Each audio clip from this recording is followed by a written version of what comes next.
All right, welcome back to Blackstalgia podcast. We really appreciate you being here with us. So today we have a special guest. I'm going to let her introduce herself, and she's going to tell us a little bit about her story. I found her online, and we had a quick conversation. I thought that her story was so powerful that it's something that we all needed to hear. So here is my new friend. Hi, my name's Miranda, and it's actually a human trafficking story. I don't really know like where to start. I've never actually told people my story like this. Like, oh, I'm not sure where to start. Well, okay, let Like, me do you ask want you me to this. So, start off so with how you I said got you into it? Yeah, so you said your name is Miranda. So tell us a little bit about where you're from and what life was like before this event happened. Okay, so I'm from Ontario, Canada, Toronto area. Um, when I was younger, I started stripping, and that was fine. Never had a problem with it. I went back to a regular job and then back to stripping and like had my own little place, my own car. And I How was how actually when a guy that I already knew that I got into this with. how old were you when you started stripping? 20. Okay, got it. So you had graduated high school. Did you go to college? I did a little bit of college at. Okay, and then so the stripping was just kind of like Yeah, a I easy was gonna job, try or how did you get into it? just extra money. Mm. Is this was quite a long time ago. I'm almost 34 now, so Okay. this is a long time ago. Yeah. Okay. And I always had good experiences before. Mhm. Um, and I actually, when I went back to it, when I was close to that, and I ran into a guy that I had previously had like a sexual relationship with before. And I Mhm. had no idea that this is what he was. I had no idea at all that that's what he was in our past relationship. And he just kind of sucked me right into it. Before I knew it, he had me going from stripping, which I was comfortable with, no problem, to full out escorting like 12 hours a day. And so how did that come about? So you were stripping, and was it like by your own volition, or was he trying to kind of manage you? So how I was stripping on my own, but then I ran into him and he wanted a part of it and we were hanging out and they're good at charming you. They're good at getting inside your head and figuring out what it is that you want. And so I was still just stripping at the beginning for the first few months. And he one night, because he had other girls also working with him or for him, I should say, Wow. there's one girl, she was a heroin addict actually, and she was too messed up to do the call. And he had actually just picked me up from working at the strip club. And he's like, well, I don't want to lose that 200 bucks. So why don't you just go up there and do it for me? And that And $200 that's how it started. from you're dancing, and at the end of the night you have to give him $200 for what? Him being security? No, no, no, no. So I don't even really know what his job was. Like, flat out, he was a pimp. He forced me to do a lot of things and just took all the money. Like, Oh, I wouldn't even say he was security because you weren't even able to reach him sometimes if you needed him. He wow. was just a guy that was very good at getting into your mind and taking advantage of women. Got you. And so one night, what was the first thing he had you do, and how did he persuade you to do it? Like I said, like he had picked me up from work and there was this other girl he was supposed to be dropping her off at this guy's condo to do a call. She was supposed to be getting $200 to go up there and sleep with him, I guess. And she was just too messed up to do it. And he's like, well, I don't want to lose that money. We're right here. Can't you just go do it? He's like, you don't even have to sleep with him. Give him head. So, I'm a little tipsy because I've just been working for like 8 hours at the strip club and it's like a Friday night. And I was like, all right. And I did it. And he just constantly kept throwing stuff like that at me until he didn't even want me in the strip club anymore because he could make more money out of me escorting. Um, did were you like did anything come out of your mind like, oh, what am I gonna get for this? Or did he just tell you to do it and you were like, okay. Um, at first he told me to do it and I was just like, okay. Like I said, he got into my head and I thought we had a better relationship than we did and I thought he was going to be there for me more than he was. And I mean at first he did. And I think that's how it works, right? The first few months he gets you as attached as possible and then wants you like fiending for his attention, so you'll do whatever he wants for his attention. I think that's how it works, or Mm. worked at least. So after a while, how did you feel come about like the first, second, third time that he's telling you to do this? Did you feel like this is not me or this feels weird, or were you okay with it because you felt like you were so comfortable with this guy? Honestly, like because I had been a stripper for so long, I'd been around it, I'd seen it all, I'd heard it all, and it didn't really bother me provided I stayed within my own set of boundaries, right? Like Mm. use protection, you don't do this, you don't do that. It didn't bother me so much. I don't think there's a big problem with escorting, but when you're doing it and you're making the kind of money I was making, you still have to ask, hey, can you give me money to go do groceries? Or can you take me out to buy clothes? I need new underwear. And I couldn't even buy the clothes I wanted because he didn't like how I dressed. It That's what got frustrating. So at what point did you start feeling like I don't I don't think this is the right move for me. I shouldn't be doing this. Honestly, I had so many times where I felt like that. Definitely the first time he hit me. Mm. He hit my head off a glass door and gave me a concussion. Like, I don't even remember hitting the floor. I just remember him picking me up from it. And I looked up and saw another girl have blood running down her head because he hit her. Then I definitely questioned it. Um, And what kept you into that whole thing after that happened? Were you I scared? don't know. Yeah, partially. I didn't want to get it even worse. And I like, I don't know. Honestly, it was a dumb move on my part. There were so many times where I thought I should leave, or I did actually leave. Hmm. And he came back and got me and was like, no, no, no, you're not going. Like, I literally packed up all my things and was gone out of his life. And he came back and was like, no, I think you need to come back home with me. Mm. So, like, I did try quite a few times to leave. And I think the time he knew that I was going, like, I wasn't coming back, he came to visit me at one of my parents' houses. When I ended up pregnant. So I yeah, don't. we have a child together now. Wow. Is he still in the child's life? No, I actually had him arrested Okay. because things got really, really bad. Like I had broken ribs and he was threatening to kill me and like beating me and threatening me in front of our child. So I finally had said, that's enough. Like I had gotten wise. I knew I was going to leave at some point. So I started taking pictures of abuse and like abusive messages and stuff like that. So I did finally have him arrested. And as far as I know, he's fled the country so he wouldn't have to go to jail. Wow. Okay. Let me ask you a question about where you are when these things are happening, and we'll come back to this. So, where where do you live in this situation? Are you at his house? Are there other people there? How does it all work? So he had a few condos downtown Toronto that he rented out. One was supposed to be my home or mine and his home, but he kept moving other girls in and out because it had two bedrooms. That I know there were other girls who had places and like, but there was always like a nice little condo that I lived in that he rented. So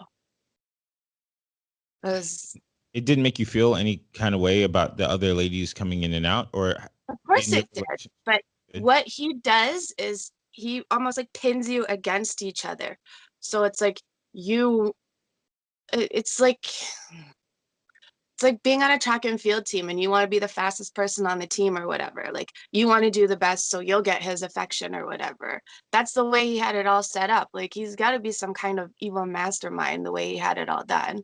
Because I remember at one point there being like 6 of us girls and us all going out and partying together and drinking together. And he was with all of you. Yeah. I can't tell you how many times that man gave me chlamydia. Oh my gosh. Yeah. All right. So at this point, what did you feel like your relationship was with him? Like if somebody saw you guys out, what do you say? This is my boyfriend? My man, like to my family, he would say he was my boyfriend, but to me, he'd be like, I'm not your boyfriend, I'm your man, I'm your pimp. Oh wow. I called him my man. Yeah. How many years were you a part of this? So let's see. About 3.5. 3.5. Wow. About Okay. 3.5 years I went through it. Yeah. And it ended how long ago?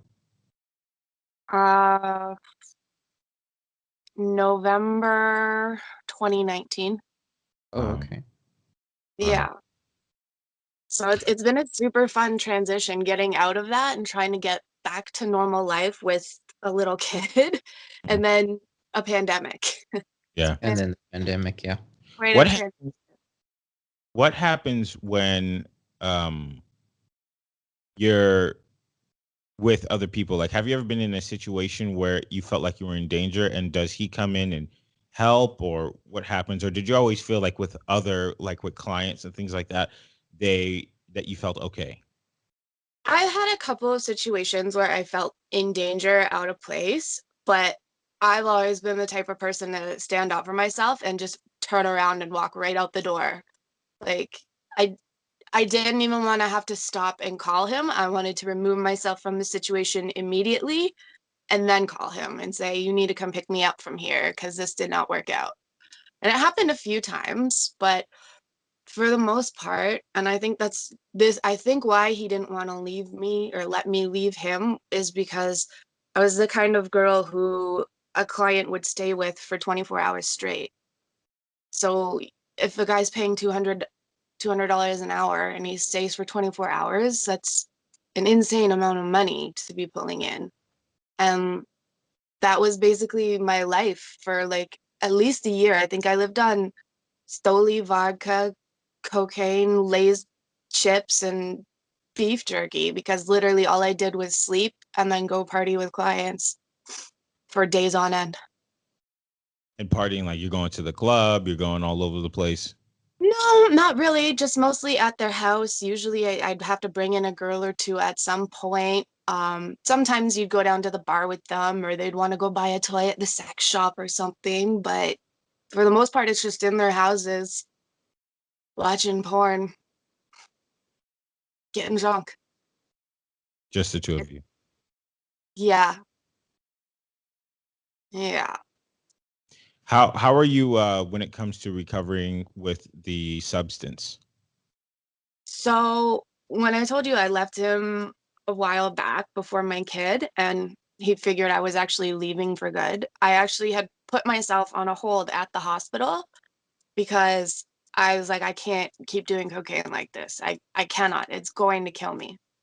So I've touched it a couple of times since then, but I pretty much got myself clean of that quite easily. I just needed that little bit of motivation. The alcohol, I still have bad days where all I want to do is drink, but I'm a single parent. I have to take care of my kid first, and I can't be drunk on the floor and watching a toddler. Yeah. I commend you for that because that's a lot of problems with some parents that the drink's more important than the well-being of the child. But I commend you for that. Thank you. Yeah. Where is your family at this time? Not right now, but when you were going through this whole situation, is there anybody who tried to reach out to you and say, "Hey, Miranda, like let's talk. Let's try to get you home"? Yes and no. My brother reached out, but not in a way to try and help, in a way to try and tell my parents and shame me for being a hooker. It wasn't, we need to get her help. It's, oh, look at her. You guys love her so much, and all she is a hooker. So that was something difficult to deal with too. But my parents, my mom says they knew something was going on, but they had to leave it to me to leave if I wanted to. That's her claim. But I don't know. I don't know that they really saw what was happening. What are your dreams now that that is in the past? What do you want? What do you want to do? See, that's something that I'm frequently asking myself now. I'm trying to figure it out. Like I feel like I want to go back to school, and I kind of want to either do counseling for people who've been through what I've been through, or I think I might want to be a 911 operator. Because yeah, it takes a lot to stay calm when people are freaking out, and that seems to be something I've been good at over the years. So it's just a matter of deciding and doing it. How do you feel now when it comes to self-worth? Like, do you feel like your past has messed with your idea of who you are, or do you feel like that's something that you've recovered from, or you're continuously recovering from? I think that my past has made me stronger. It's given me more of an idea of who I am and what my self-worth is. You know, 'cause if I can go through all of that and still come out relatively okay, I I can manage with anything. And I know now I'm never gonna let somebody tell me how I have to wear my hair, or what clothes I have to wear, or how much makeup I should have on all the time. Like, I'm never gonna listen to somebody else like that again. That's why I'm in a sweatshirt with messy hair and almost no makeup, because I'm not getting dressed up for anybody anymore. Like, I'll dress up when I feel like it. Stuff like that. I feel like I'm better off for it with stuff like that. In that world, there are clearly other women who are experiencing the same things you're experiencing. Do you ever talk to those ladies and see if you can be a helping hand for them to get out? So I don't know many women that are in it right now still. Mm. So I haven't really had that opportunity. Um, I would love to try and do that. I would love to help anyone that needs help like that, and that needs to, sort of see their self-worth outside of this man's manipulation. But again, I think I'd have to go to school for counseling, or really figure out what it is I have to do to be there for people like that in those situations. Because it's very hard. And I know how hard it is for those women to reach out for help, because I had to be at the point where I was positive if he came home that night, he was going to throw me off of our balcony and I was not going to live. That's when I called the cops on him. So I know how hard it is to get to that point where you need to ask for help. And I wish I could think of something to do for women like that, but it's really something has to click in their head that they need out of this. What's the first thing you did once he was out of the picture?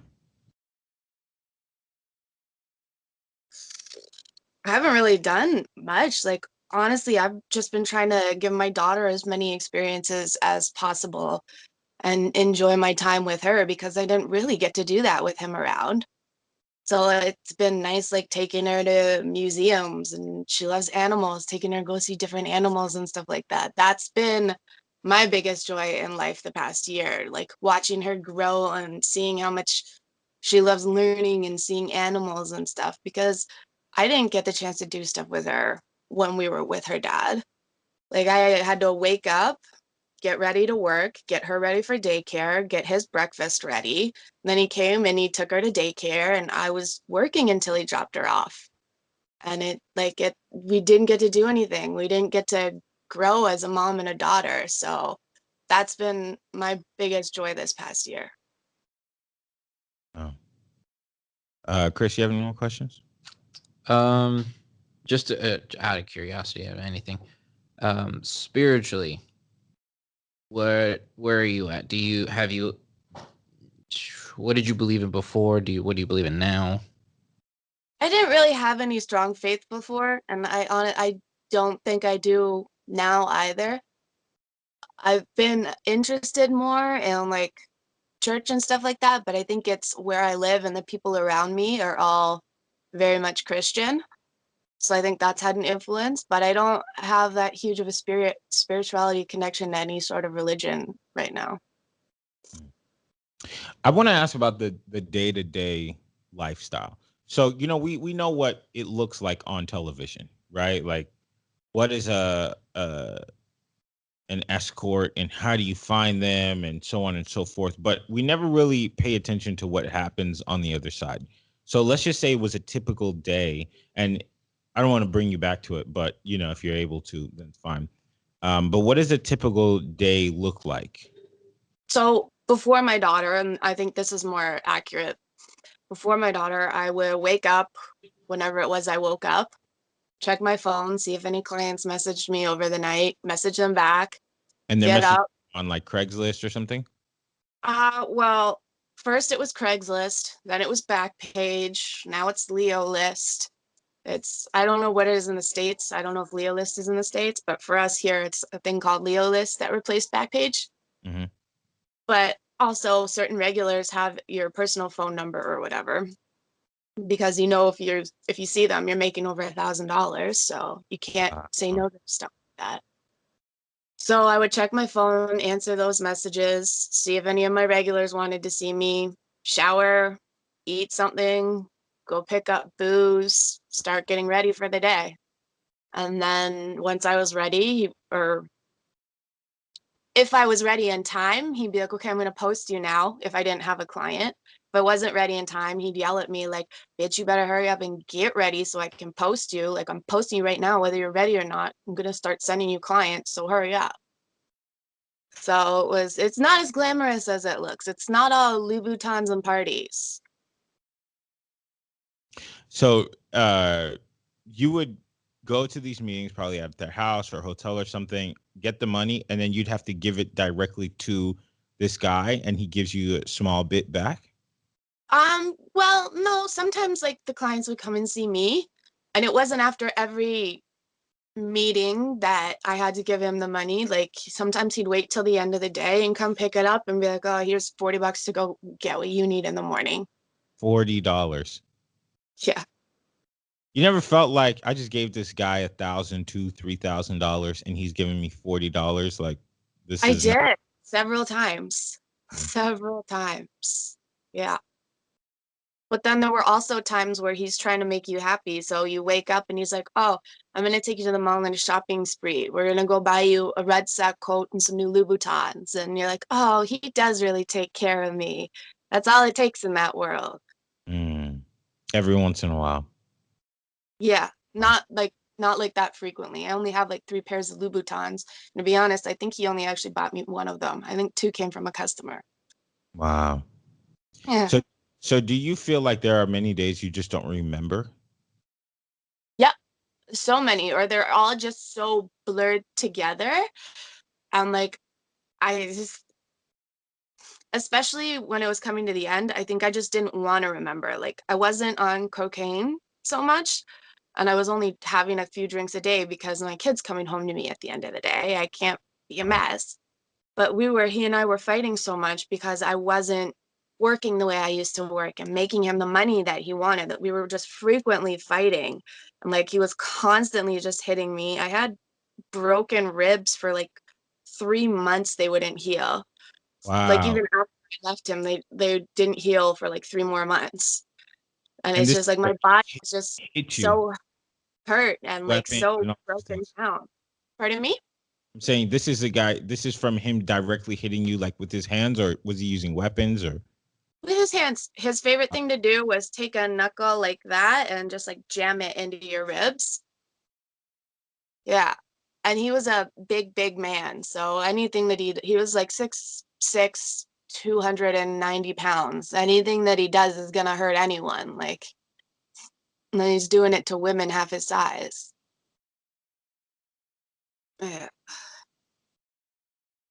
So all those days just kind of blurred together and I don't even really remember them up until the point when I called the cops. And I think the biggest feeling of relief I had is because I told them it was a Friday night and I was like, he's going to be right here. Like, there's no ifs, ands, or buts about it. At some point tonight, he's going to be at this place. And they told me midway through my interview, they're like, oh, by the way, we just arrested him. He's in custody. And I think Well, that's the biggest feeling of relief I had, because I, honest to God, believed he was going to kill me that day. and so you said that you think that he fled the country. Well, that's what I've been told, is that because he was originally from Jamaica, is that they believe he fled Canada because he was scared of the jail time he was facing.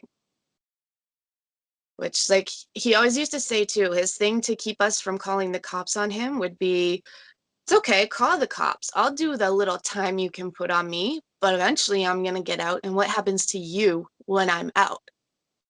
And so it kind of made me laugh a little when they told me that he fled the country, because I was like, I guess he was afraid of that little time I could put on him.